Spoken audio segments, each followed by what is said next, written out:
네, 오늘 주신 말씀은 신약성경 요한복음 13장 36절에서 38절까지의 말씀입니다.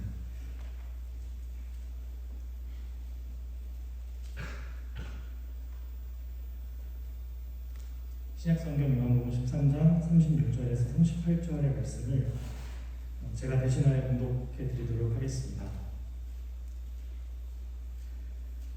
시몬 베드로가 이르되 주여 어디로 가시나이까? 예수께서 대답하시되 내가 가는 곳에 네가 지금은 따라올 수 없으나 후에는 따라오리라. 베드로가 이르되 주여 내가 지금은 어찌하여 따라갈 수 없나이까? 주를 위하여 내 목숨을 버리겠나이다. 예수께서 대답하시되 네가 나를 위하여 내 목숨을 버리겠느냐? 내가 진실로 진실로 내게 이르노니 닭 울기 전에 내가 3번 나를 부인하리라. 아멘. 오늘 본문 말씀은 편의상 이렇게 3절을 읽었지만 사실 문맥상 21절부터 시작을 합니다. 21절 말씀 한번 봐주시겠습니까? 예수께서 이 말씀을 하시고 심령이 괴로워 증언하여 이르시되 내가 진실로 진실로 너희에게 이르노니 너희 중 하나가 나를 팔리라 하시니 제자들이 서로 보며 누구에게 대하여 말씀하시는지 의심하더라. 예수의 제자 중 하나가 곧 그가 사랑하시는 자가 예수의 품에 의지하여 누웠는지라. 시몬 베드로가 머리짓을 하여 말하되 말씀하신 자가 누구인지 말하라 하니 그가 예수의 가슴에 그대로 의지하여 말하되 주여 누구니까? 예수께서 대답하시되 내가 떡 한 조각을 적셔다 주는 자가 그니라 하시고 곧 한 조각을 적셔서 가롯 시몬의 아들 유다에게 주시니 조각을 받은 후 사탄이 그 속에 들어간지라. 이에 예수께서 유다에게 이르시되 내가 하는 일을 속히 하라 하시니 이 말씀을 무슨 뜻으로 하셨는지 그 앉은 자 중에 아는 자가 없고 어떤 이들은 유다가 돈괴를 맡았으므로 명절에 우리가 쓸 물건을 사라 하시는지 혹은 가난한 자들에게 무엇을 주라 하시는지 줄로 생각하더라. 유다가 그 조각을 받고 곧 나가니 밤이 오라. 아멘. 여러분, 유대인들에게 있어서 가장 유명한 이름은 유다입니다. 그 유대인의 정통성을 드러내는, 그러니까 우리로 하자면 대한이 이런 민국이 이런 겁니다. 원래 이스라엘이라는 그 이름 자체가 국호였는데 후에 남북 왕조로 갈릴 때 북쪽은 이스라엘 그리고 남쪽은 유다가 되고 나중에 백성들이 다 돌아와서도 남쪽 왕조가 그 정통성을 계승하기 때문에 유다라는 이름이 흔해졌습니다. 그래서 유태인이 된 거거든요. 이게 보니까 이름이 좋을수록 신앙에는 도움이 별로 안 되는 것 같습니다. 사실은 이름만 유다였습니다. 예수님도 이 유다 지파로부터 나오셨거든요. 오늘 우리가 성경 공독을 읽었던 이 베드로의 이야기의 맥락으로 저와 함께 먼저 이해하셔야 하는 부분이 있습니다. 말하자면 앞에 읽었던 이 맥락들에 나오는 인물들은 오늘 본문의 베드로를 설명하기 위한 하나의 배경이 되고 있다고 해도 과언이 아닙니다. 한쪽에는 유다, 그리고 다른 한쪽에는 요한이 있습니다. 여러분, 유다를 보시면 예수님과 3년이나 동거동락하면서 그 시간을 함께 보냈음에도 불구하고 예수님을 팔아버리려는 마음으로부터 벗어나지 못하는 참 안타까운 사람이 되어 있습니다. 그런데 여러분, 우리가 착각해서는 안 되는 것은 사실 이건 유다가 가진 그 사람만의 조금 특수한 죄악성이 아니고요. 인간이라는 존재가 우리 사도 바울의 설명처럼 본질상 진노만을 불러일으킬 수밖에 없는 죄인이라는 사실은 이 유다를 통해서 명백하게 우리가 확인할 수 있는 것입니다. 또 한쪽에는 요한, 13장 23절 말씀에 이 요한에 대한 설명이 있는데 제가 한번 봉독해 드리겠습니다. 예수의 제자 중 하나 곧 그가 사랑하시는 자가 예수의 품에 의지하여 누웠는지라. 누가 사랑을 하냐면 예수님께서 사랑하시는 자 요한입니다. 우리가 좀 잘못 이해하면 무언가 예수님께서 편애하시는 것처럼 생각할 수 있지만 그렇지 않습니다. 여러분, 예수님께서 세상에 있는 자기 사람들, 저희가 지금 13장의 맥락들을 쭉 살펴보고 있는데 그 13장의 첫 시작은 세상에 있는 자기 사람들을 사랑하시되 어떤 사람으로 사랑하고 계신지를 우리가 이 본문들을 통해서 확인할 수 있어야 합니다. 본문이 드러내고자 하는 의도는 요한도 마찬가지로 유다와 다를 바가 없는 제자입니다. 그러나 예수님이 사랑하시는 그 사랑을 알고 믿었을 뿐입니다. 오히려 요한은 성품적으로는 조금 더 문제가 많았던 사람입니다. 별명이 우레의 아들이었거든요. 무슨 말이냐면 굉장히 감정적이고 주변에 그런 성정을 가진 분들이 몇 분 계세요. 이렇게 노력을 해도 그런 급한 것들이 잘 고쳐지지 않으시는 분들이 계시죠. 예수님이랑 같이 어떤 마을에 들어가려고 하는데 받아주지를 않는 거예요. 그래서 이 우레의 아들 요한이 빡쳐서 주님 하늘로부터 불을 내려서 이 마을 다 불질러버리라고 할까요? 그렇게 예수님께 제안을 했던 사람이 요한입니다. 그래서 하나님이 이 요한을 아주 갈아 만드셔서 나중에 사랑의 사도라는 별명에 걸받는 자리에 서게 만드시죠.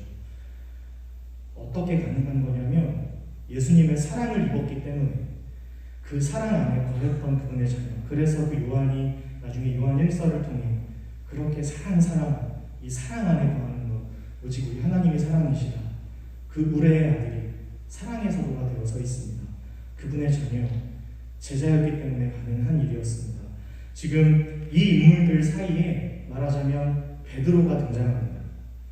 여러분, 베드로가 지금 어떤 사람의 어떤 모습으로 등장하고 있는지가 굉장히 흥미롭고 또 중요하거든요.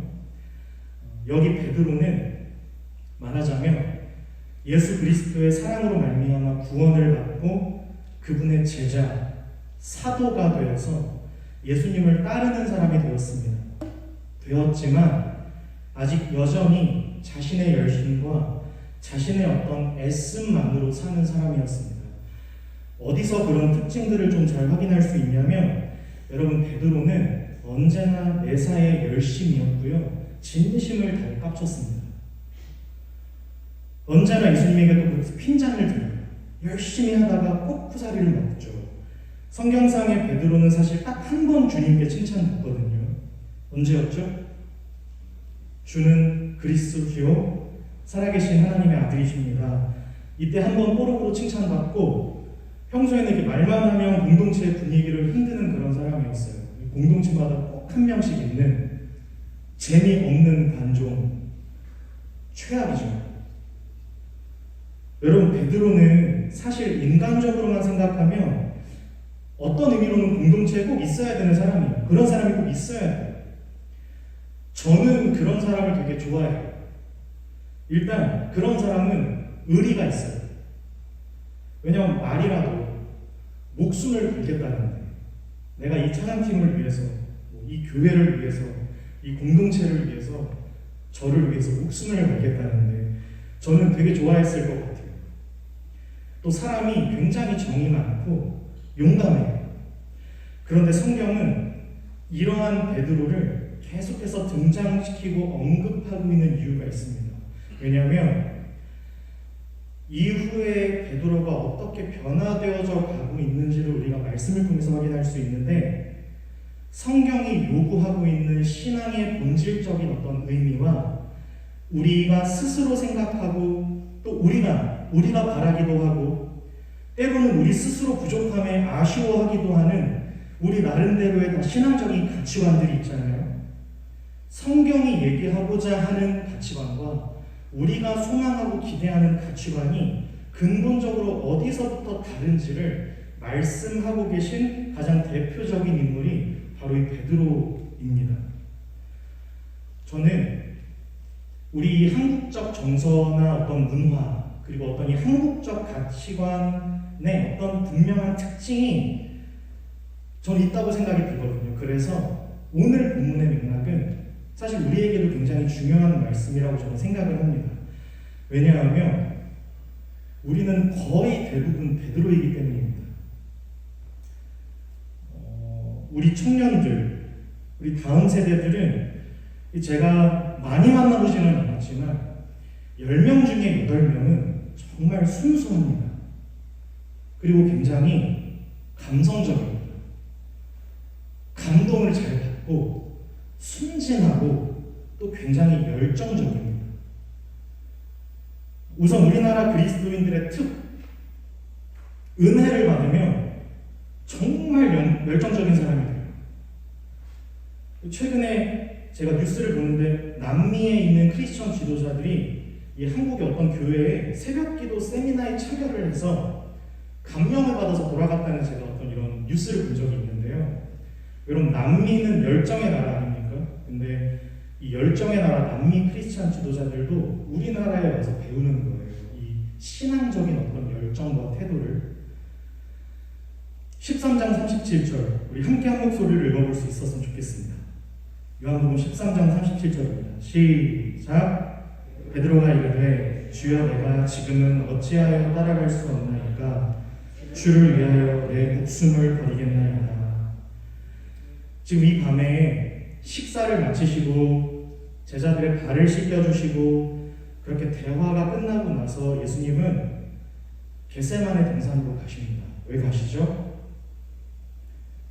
십자가를 준비하시기 위해서요. 그렇게 가서 땀방울이 핏방울이 될 정도로 간절히 기도를 마치시고 드디어 가룟 유다가 관원들을 데리고 와서 예수님을 입맞춤으로 넘겨버립니다. 그렇게 무력하게 잡혀가시는 예수님을 보고 제자들이 다 도망가죠. 그 중에 베드로는 멀찍이 예수님을 쫓아갔다가 조그만 여종 하나가 베드로를 도발해요. 그래서 두려워해서 정확히 3번 예수님을 부인하고 그 3번 부인한 후에 정말 꼬꼬댁 닭이 울어요. 그 밤입니다. 여러분, 닭이 보통 몇 시에 우는지 아세요? 저는 한 4, 5시쯤에 우는 걸로 알고 있거든요. 그런데 오늘 본문에서 닭 울었던 때는 한 학자들마다 의견이 갈리기도 하지만 아침 8시에서 9시 사이를 추정해요. 그럼 말하자면 그게 언제든 간에 최소 베드로가 예수님께 약속을 하고 8시간 만에 이 약속을 깬 거예요. 어떤 약속이요? 나 정말 진심인데 저는 제 삶을 바칠 수 있습니다. 8시간 만에 반복합니다. 진짜 닭이 울었어요. 저는 이 장면이 조금 깊이 생각해보면 되게 좀 슬프고 잔인한 것 같아요. 진짜 닭이 울었어요. 말이 그렇다는 것으로 베드로를 잠재우시기 위한 수사적인 표현을 하신 게 아니라고요. 너는 아니야. 넌 닭 울음 3번이야. 이렇게 말만 그렇게 하신 게 아니라 진짜 베드로가 예수님을 3번 부인하자마자 예수님 말씀대로 그 말씀이 기억나서 베드로가 울거든요. 여러분, 정말 그 수준을 못 벗어나는 사람인 거예요. 베드로는 닭 울음소리 듣고 얼마나 스스로 비참했을까요? 스스로가 얼마나 불쌍하게 느껴졌을까요? 여러분, 여기가 중요합니다. 굳이 성경이 왜 이렇게 노골적이고 적나라한 어떤 묘사들로 정말 닭 울기 전에 3번 부인하는 베드로의 모습을 이렇게 낱낱이 기록하고 밝히고 있는 이것. 여러분, 여기 이제부터 베드로를 통하여 드러내시고자 하는 모든 당신의 자녀들을 향한 하나님의 마음으로 지적되고 있습니다. 여러분, 먼저 기억하십시오. 하나님은 저와 여러분의 열심과 저와 여러분의 진정성을 바치는 것을 가지고 믿음이라고 여기지 않으십니다.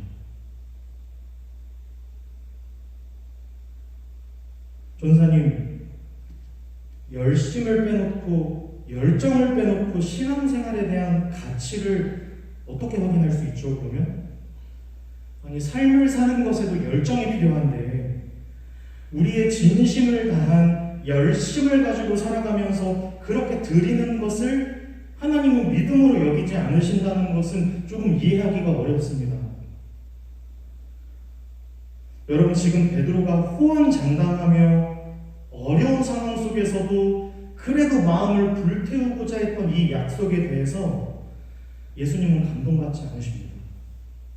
예수님은 도리어 베드로가 교만하다고 말씀하십니다.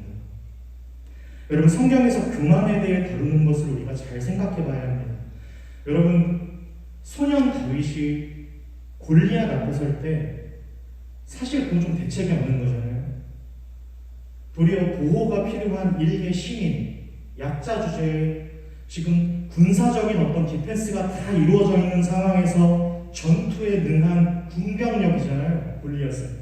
전투 병사에게 일개 시민이 덤빈 거예요.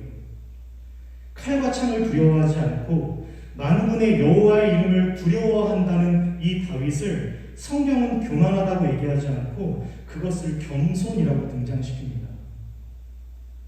여러분, 이렇게 생각해보면 교만이라는 것은 한 사람이 가지고 있는 나름대로의 가치와 한 사람이 가지고 있는 자신의 어떤 이해가 지극히 세상적이에요. 여기서 세상적이라는 것은 내가 스스로 할 수 있다고 여기는 거예요. 하나님으로부터 일일이 확인할 필요가 없기 때문에 하나님께 굳이 이런 것들은 듣지 않고도 충분히 하나님의 말씀으로 확인하지 않고도 주어진 나의 삶을 내가 살아낼 수 있다고 여기는 태도. 여러분, 지금 하고 계신 일 있으시죠? 여러분, 사실 그거 하나님께서 허락하셨습니다. 여러분, 지금 그 직장 있으시죠? 지금 그 근로지 있으시죠? 지금 그 학과. 여러분, 하나님께서 열어주신 거예요. 그런데 그 열어주신 자리에서 전혀 하나님께 감사하지도 못하고 하나님께 어떤 문제들을 여쭙지도 않습니다. 분명히 열심히 살고 내가 먹고 사는 것에 어떤 열심과 애쓰는 삶이 있지만 여러분, 성경은 그것을 열심이라고 이야기하지 않는다는 것이 중요합니다. 기도하지 않고 언제나 스스로 걱정을 하고 왔다 갔다 거리고 고민하고 그것을 심지어 하나님께 마땅히 드려야 할 것으로도 부담스러워하고 또 조심스러워합니다. 여러분, 이것은 우리 인간들이 볼 때는 굉장히 신중한 모습으로도 보일 수 있어요.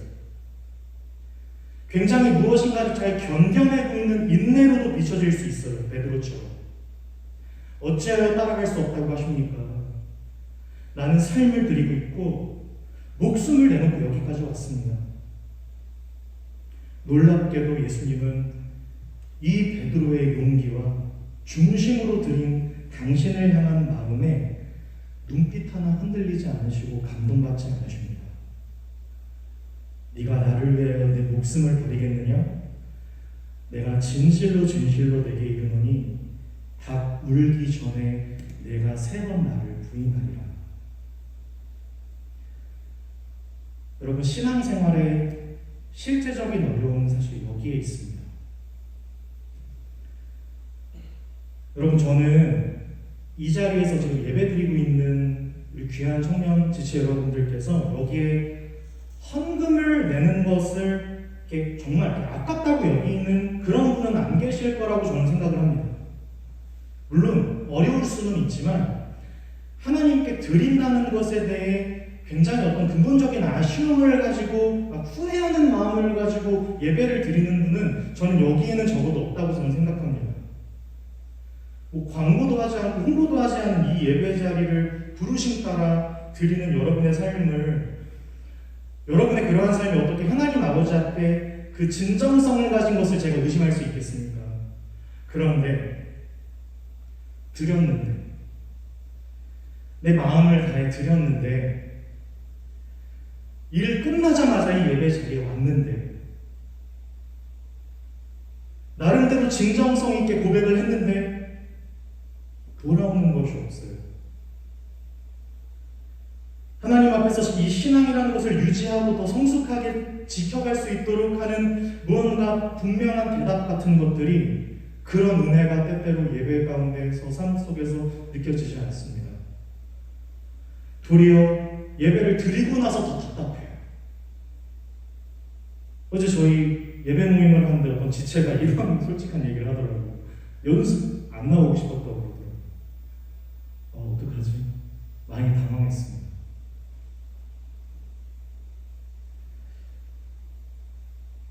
이렇게 하는 게 무슨 의미가 있지? 아마 이 얘기를 하고 싶었던 것 같아요. 우리 사랑하는 나사렛 예배자 여러분 먼저 기억하셔야 합니다.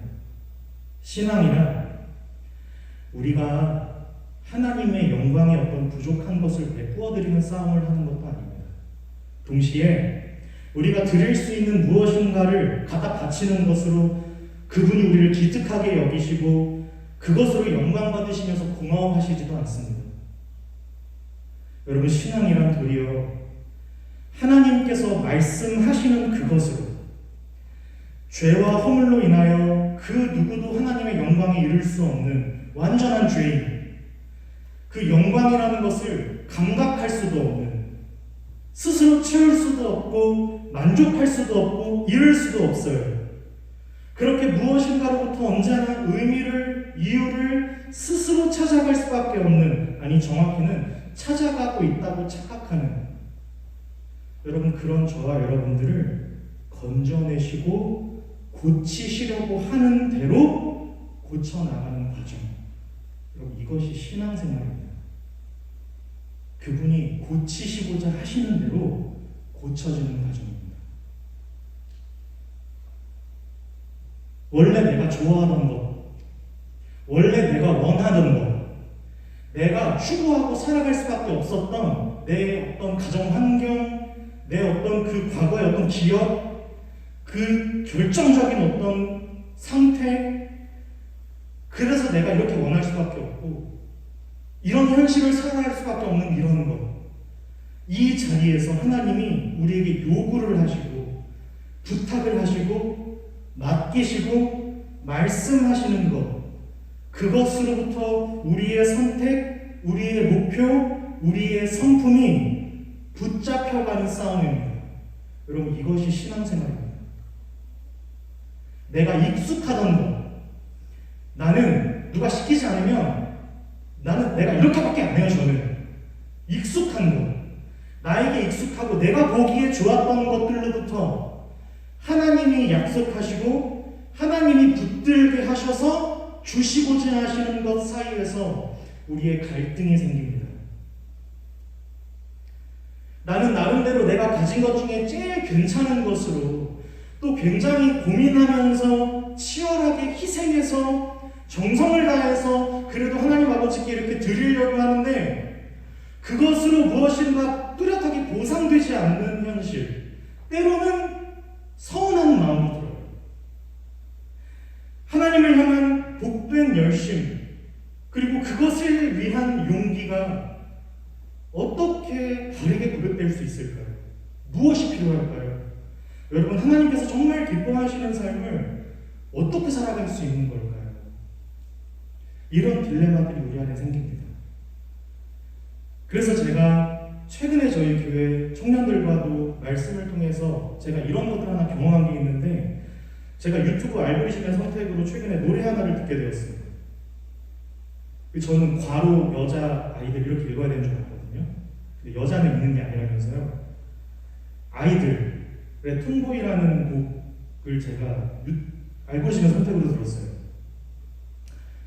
여러분, 톰보이라는 단어 뜻 자체가 남성적인 행동을 하는 여성, 뭐 이렇게 생각해보면 좋을 것 같아요. 그래서 다음에다가 톰보이라고 치면 말괄량이 이렇게 의역되어 있어요. 저는 이런 흐름들에 되게 관심이 없거든요. 보니까 이 아이들이라는 그룹의 팬덤 자체가 굉장히 아주 견고하더라고요. 이 리더를 이렇게 지지하고 좋아하는 수준이 진짜 찬양의 수준이더라고요. 거의 천재 아이돌이에요. 제가 보니까 이 타이틀곡 톰보이도 이 리더가 작사를 했어요. 그러니까 작곡도 하고 사실 편곡도 다 했더라고요. 잘해요. 네, 잘 깝치더라고요. 잘하더라고요. 근데 뭔가 메시지가 굉장히 분명했어요. 이 노래 가사 자체가 여러분 아시나요? 톰보이라는 곡을요? 굉장히 직설적이거든요. 그러니까 말하자면 이런 거예요. 내가 하는 짓거리가 미쳐 보이든 말든 내 알 바 아니니까 너 짓거려, 이거예요. 네가 원하는 기준에 맞출 바에는 나는 그냥 톰보이라고 불러, 이런 거예요. 번역을 하면 제가 이걸 왜 인상적으로 느꼈냐면 편견 같은 거 뒤집고 싶진 않다는 거예요. 네 알아서 싸움이든지 뭐 짓거리든지 하래요. 나는 그냥 톰보이 하겠다는 거예요. 네가 뭐, 나는 네가 여성성 남성 이게 아니라 내가 하고 싶어서 하는 거야, 이런 거예요. 규정하지 말라는 거예요. 네가 판단할 게 아니고 나는 그냥 내가 하고 싶어서 이렇게 댕기는 거라는 거잖아요. 그래서 제가 결정적으로 굉장히 웃었어요. 이걸 보면서 이 톰보이라는 단어 자체를 제목으로 쓴 이유가 이 단어 자체가 굉장히 편견적인 스탠스를 취하는 단어이기 때문에 그래서 붙였다는 거예요. 되게 멋있더라고요. 저 요즘 약간 반했어요. 그래가지고 이거를 좀 많이 듣고 있습니다. 지금 묵상을 하고 있습니다. 톰보이라는 이 노래를. 네. 여러분 제가 왜 여기서 어떤 마음이 하나 확 흔들린 게 왜 그랬냐면 우린 이런 거 하고 싶은 거예요, 사실. 여러분 베드로와 같은 수준에서 그 자리에 머물러 있는 지금 딱 베드로의 수준에 머물러 있는 그리스도인들에게는 사실 이런 게 하고 싶은 거예요. 예수 그리스도에게 붙잡힌 바 된 것을 잡으러 달려간다는 사도 바울의 그 고백은 무색해요. 우리는 하나님 없이 사는 게 너무 익숙하기 때문에 우리의 삶을 살아갈 때는 우리의 손에 붙잡혀야 돼요. 무언가가 눈에 보여야 되고 마음에 묶일 수 있도록 하는 그런 거에 연연하고, 그래서 하나님의 뜻이 어디에 있고 내가 그분은 나에게 뭘 말씀하시고 이런 걸 전혀 듣지 못해요. 그냥 내가 하려고 하는, 내가 드리려고 하는 진심 어린 마음의 예배. 이 마음의 예배도 내 마음의 예배예요. 사실 내 마음에 합한 예배.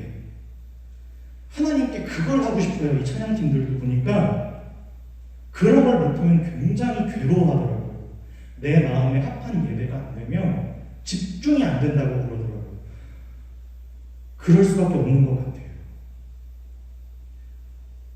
여러분들, 하나님은 결코 기뻐하시지도 이 목숨을 걸겠다고 그런 마음으로 열정적으로 드리는 예배, 이건 하나님이 원하시는 마음이 아니라고 하십니다.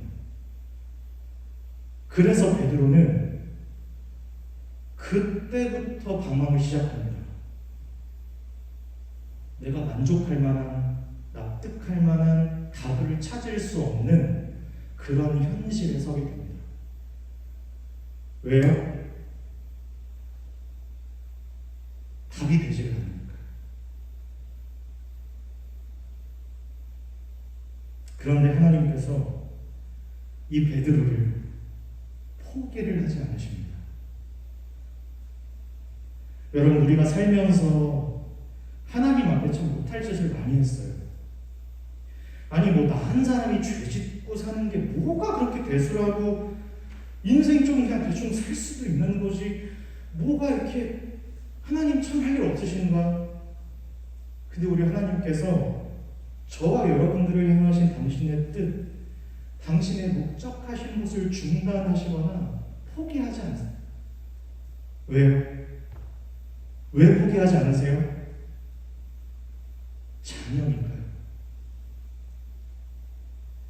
학교 같은 거 가고 싶지 않다고, 내 인생 내가 알아서 살도록 좀 나를 내버려 두라는, 삼시세끼만 책임져 주시고 나머지는 내가 알아서 하도록 냅두라는 우리의 열심과 진정성이 가득한 기도와 간구에 우리 하나님 아버지는 그래서 때로 응답하시지 않으십니다.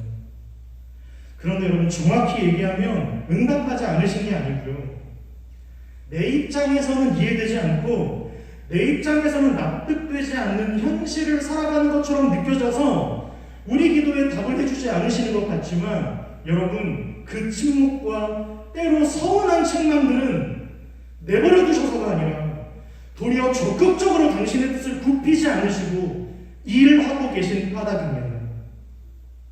우리의 아버지십니다.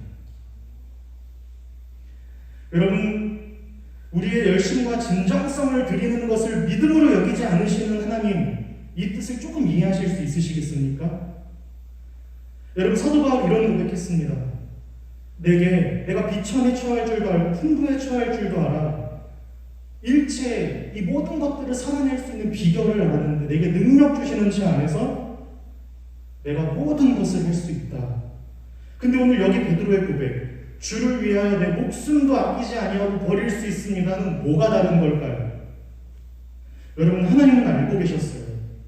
우리가 어디에 서 있고 무엇을 할 수 있는 사람인지 하나님은 저와 여러분들을 잘 알고 계십니다. 여러분, 그래서 우리가 하나님을 도와드리는 게 아니에요.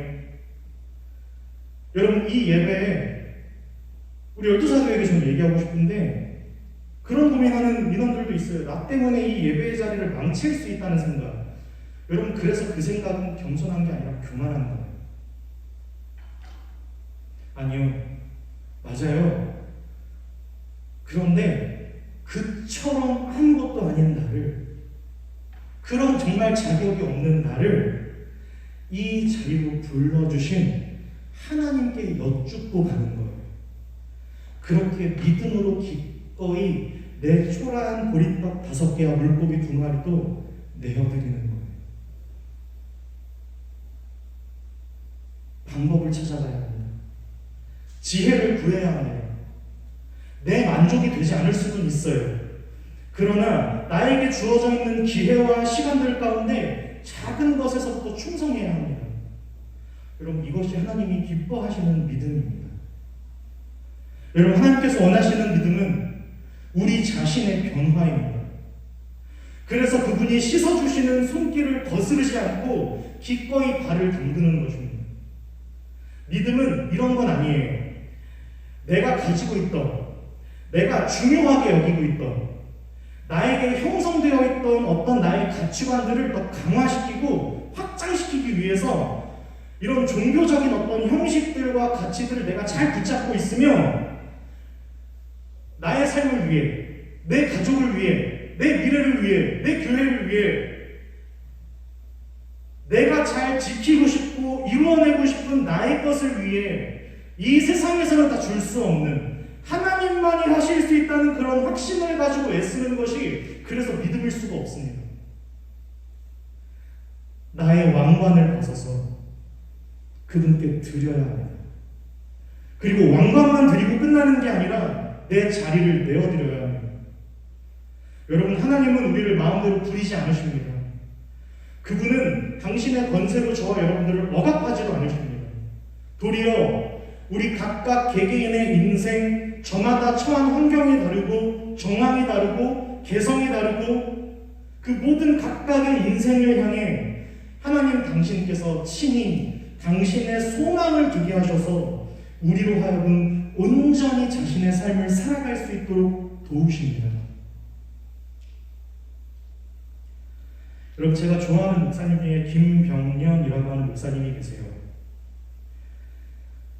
결혼 10년 차에 사모님께서 뇌경색으로 쓰러지셨어요. 소위 우리들 말할 때 식물 인간이 되신 거거든요. 멀쩡하셨는데 결혼 10년 만에 사모님이 뇌경색으로 쓰러져서, 물론 의식이 있으실 수도 있어요. 다 들으실 수 있을지도 몰라요. 아무도 모르죠. 그런데 제가 알기로는 지금도 한 15년째 간병하시면서 식물인간 아내를 돕고 그렇게 목회를 하고 계셔요.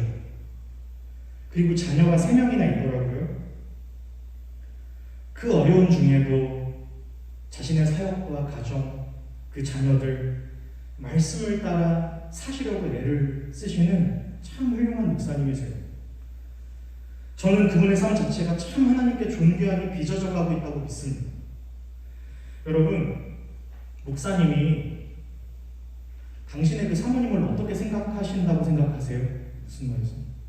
그 사모님 어떻게 생각하실까요? 제가 우연히 한번 그 김영희 목사님 말씀을 듣게 되면서 그분의 책도 사게 되었는데 저 굉장히 놀랐어요. 굉장히 솔직하시더라고요. 얼마나 솔직하시냐면 목사님 이런 얘기를 하시더라고요.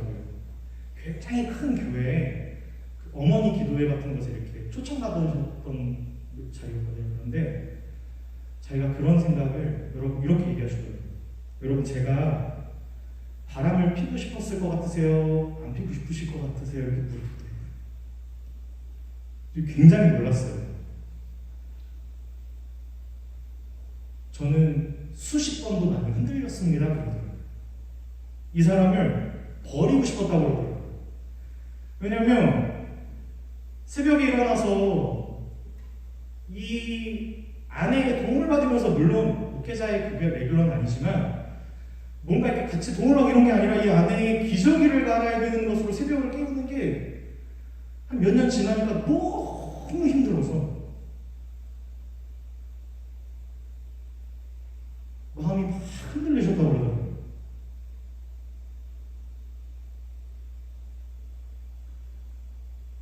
그런 하나님께서 그 기저귀를 갈게 하는 그 새벽을 깨우게 하심으로 자신을 기도의 자리로 인도하셨다는 고백을 하시더라고요.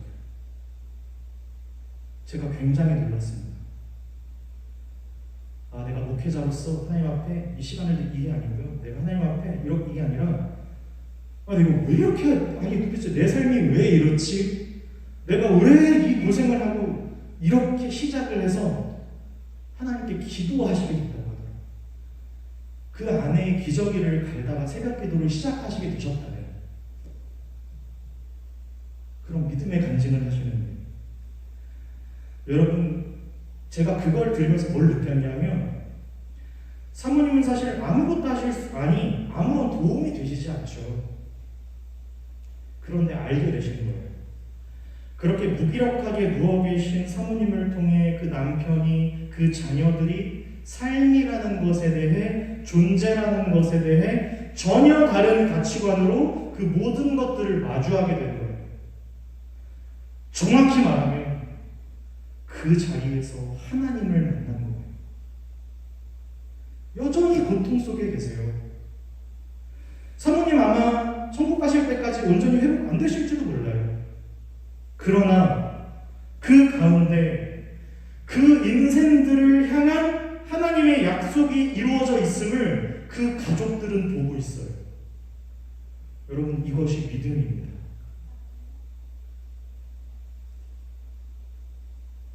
여러분 그리스도인으로서 우리가 어떻게 사랑하고 살 수 있을까요? 여러분 섣부르게 사랑할 수 있다고 생각한 관계와 자리들 속에서 생각하지도 못했던 벽을 경험해 보신 분이라면 아마 제 얘기를 이해하실 수 있으실 거예요. 여러분 누군가를 내가 도와주고 내가 누군가를 고쳐줄 수 있다는 생각으로 사랑을 시작하시면 반드시 실패합니다. 여러분 사람은 그렇게 단순한 존재가 아닙니다. 더 이상 내가 어떻게 할 수가 없구나 이런 견고한 벽 앞에 반드시 서게 돼요. 그런 오만한 마음으로 사랑을 시작하면 내가 얘를 도와줄 수 있다고 생각하면 여러분 걸려 넘어지게 되어 있어요. 여러분 내가 누군가를 잘 도와줄 수 있다는 물론 아직 그런 마음 갖고 계시다면 저는 굉장히 순수하다고 생각합니다. 그러나 제가 동심을 깨트리고자 하는 마음은 아니지만 여러분 우리는요 누군가를 도와줄 수 있고 사랑해줄 수 있을 만한 위인들이 아닙니다. 물론 여기에 성품적으로 정말 온화하고 온유하신 분들이 계신 걸로 저도 알고 있어요. 그런데 여러분 또 제가 보니까 그 온유한 분들은 또 가족은 어떻게 못하더라고요. 여러분 우리는 누굴 도울 수 있는 존재가 아니고요.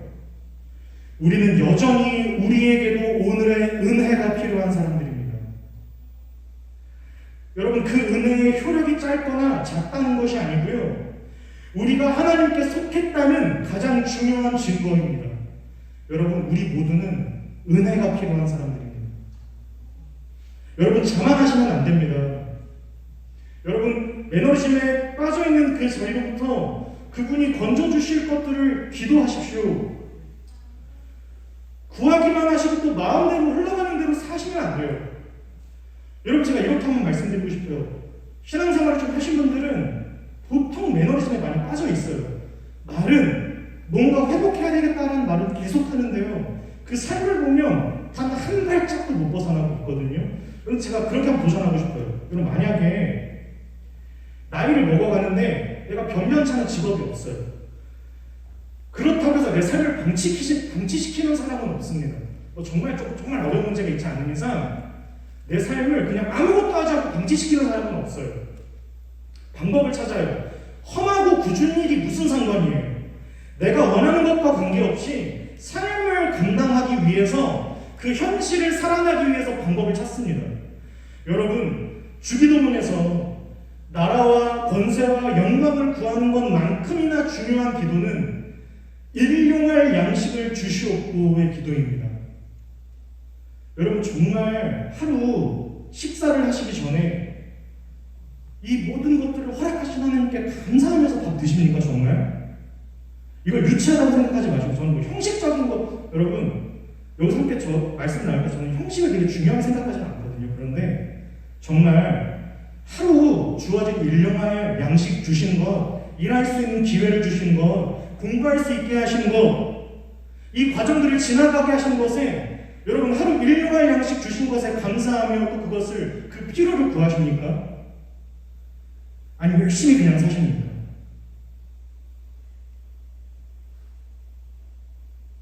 여러분 극적인 것을 확인하고 깨닫지 못하더라도 오늘 하루 살아가는 것에 대한 지혜와 사랑을 구할 수 있어야 합니다. 구하지 않아서 그렇게 힘든 거예요.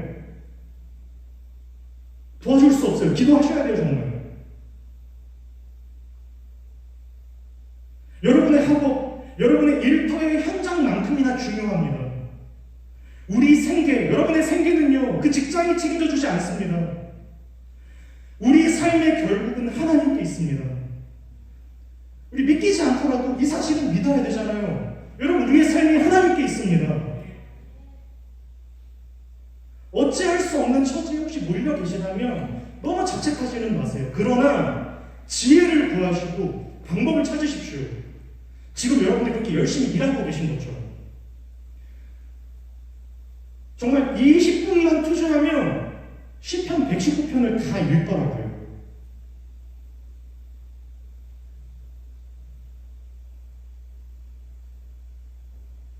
여러분 다시 사랑 이야기로 넘어가서 여러분 도와주는 것이 아니라 내어주는 것입니다. 나를 기꺼이 내어주는 겁니다. 예수님께서 저와 여러분들을 도와주지 않으셨습니다. 당신을 내어주셨습니다. 어떻게 그런 희생을 감수할 수 있습니까? 하나님만이 이 일을 하실 수 있으시다는 그 믿음으로 사는 것입니다. 우리의 범죄한 것 때문에 내어줌이 되시고 우리를 의롭다 하시기 위하여 다시 살아나신 예수 그리스도 안에 우리가 함께 있다는 것. 성령 하나님 가기 전에 이 예수 그리스도 안에서 사실 확증된 사랑으로 보호하고 계시고 지금도 우리의 발을 씻기시며 우리의 삶에 간섭하시는 은혜가 여러분 이 은혜가 있다는 이 믿음이 아니고서는 우리는 사랑할 수 없고 우리는 일할 수 없고 우리는 예배 드릴 수 없고 우리는 믿음을 드릴 수도 없으며 우리는 견딜 수 없습니다. 하나님이셔야 합니다. 하나님이셔야 합니다. 그러면 정말 그 믿음 안에 선다면 내가 마주하는 사람들 중에 그 상대방이 나를 의심하고 그 상대방의 그 무책임한 꼴들 그 상대방이 어떤 조급한 것 나라면 저렇게 안 할 텐데 느껴질 만큼 어리석은 것들 이 모든 것들 속에 나를 기꺼이 내어줄 수 있게 되는 것입니다. 왜요? 그분이 나를 그렇게 대하셨으니까. 그토록 의심하는 그토록 무책임한 그토록 조급한 그토록 어리석은 나에게 그분이 당신을 기꺼이 내어주시는 것으로 내가 건져져서 가고 있다는 걸 믿는다면 우리가 마주하는 모든 현실로부터 다만 투쟁하고 싸우는 것이 아니라 그 의심의 자리에 그 무책임한 사람에게 그 어리석은 사람에게 도와주는 게 아니라 기꺼이 나를 내어주고 갈 수 있게 되는 것입니다. 그럼 이것을 신학적 표현으로 사랑이라고 합니다. 생색내지 않고 견딜 수 있게 되는 것입니다. 견디다 보니 나도 모르던 사이에 만들어진 긍휼의 마음으로 사랑을 보게 되는 것입니다. 그렇게 한 걸음 더 걸어가는 것. 여러분 이것이 이 세상에 필요한 진정한 사랑, 우리 하나님 아버지의 마음입니다. 하나님께서는 저와 여러분에게 오래 참고 온유하고 시기하지 아니하고 성내지 아니하고 악한 것을 기뻐하지 아니하고 모든 것을 바라며 모든 것을 믿으며 모든 것을 견디는 사랑으로 우리를 사랑하시며 함께 하십니다. 우리도 그렇게 가는 것입니다. 우리 같은 사람들을 천하보다 귀하게 여겨주신 하나님께 우리도 하나님을 천하보다 귀한 분으로 높여드리는 것, 그 길에 함께 서는 것, 다른 길은 없다는 것을 믿는 것. 여러분, 이것이 우리의 신앙, 우리가 회복해야 할 십자가의 길입니다. 우리 사랑하는 나사렛 모든 예배자 여러분, 두렵지만 또 어렵지만 우리 함께 걸어갑시다. 그 마음을 함께 나누며 이 자리에서 마음과 뜻과 정성을 다하여 나의 뜻을 조금씩 비워내며 하나님의 뜻 앞에 서기를 겸손히 구할 수 있는 사랑하는 주님의 모든 자녀들이 되기를 간절히 원합니다. 제가 잠시 기도하도록 하겠습니다.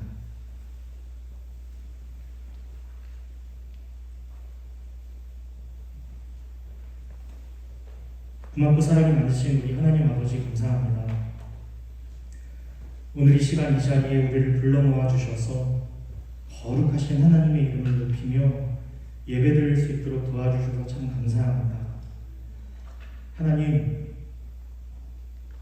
지금까지 나의 삶을 돌아보며 나의 모든 시간, 나의 모든 과정, 나의 모든 삶의 과정들 속에 하나님 함께하여 주셔서 내가 잘하지 못했지만, 내가 참 미련하게 굴었지만, 내가 알아듣지도 못하며 갔지만 하나님 나를 다만 책망하지 않으시고 다만 꾸짖지 않으시고 사랑을 붙여주시고 상황을 열어주시고 필요한 재정을 채워주시고 이 여정 속에 내 발이 부르트지 않을 수 있도록, 굶지 않을 수 있도록 핍절한 영혼의 그 누더기와 같은 상태로 쓰러져 죽지 않을 수 있도록 때를 따라 돕는 은혜로 함께 하시며 인도하셨던 그 모든 손길들을 기억합니다.